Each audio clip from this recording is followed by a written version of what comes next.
Bay, hôm nay chơi coi rồi. Ôi mà chơi cái bôi bay pin ball ha. Mai ông cái ball he. Thu khách cái xây nó mình pin nào bay cái thế đi ha. Không được đâu. Gọi kêu liếm thế. Không này.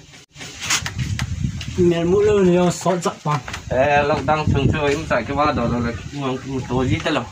Lòng đang cái trái ta, má xuống là độ. Gạt là đó như bà bà xong. Tiếng.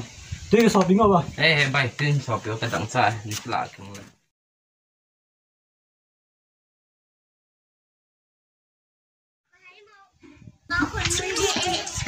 này. Bay chơi. Bảo mày bay.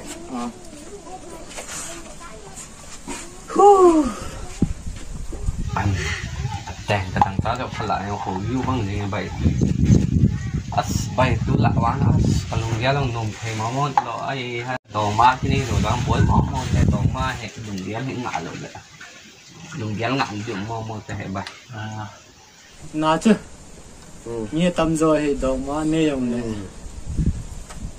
xịt nó là ham mình nuôi món à anh như vậy chứ thì bốn chân nào hít về tao bay hít về đấy chứ số lần chỉ được cái chứ nó còn nó lắc này bay cái gì ở người bỏ là làm mình lâu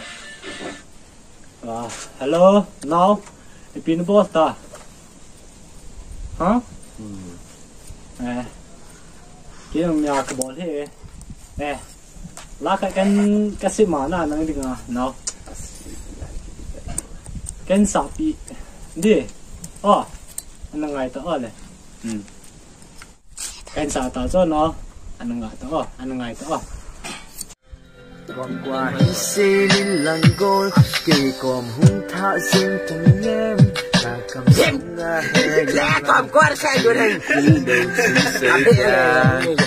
hello nào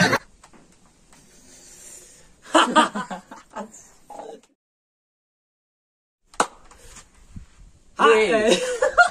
like hope you enjoy the video. Please like, share, and subscribe For our channel for more. We'll see you in the next video. Bye bye. Tập huấn cái anh cái buổi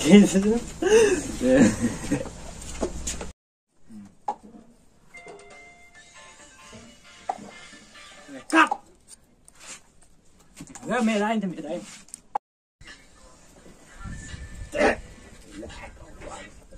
Này cái ông Đi rồi đó.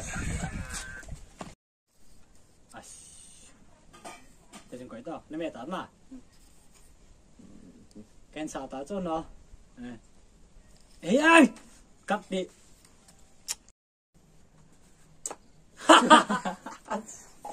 Pista na bola.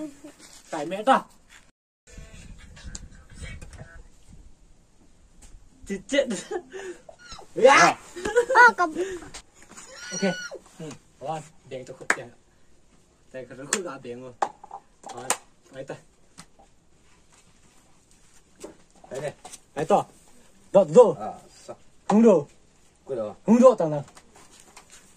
Đi bò đi chi kìa. Okay, 1, 2, 3. Hi. like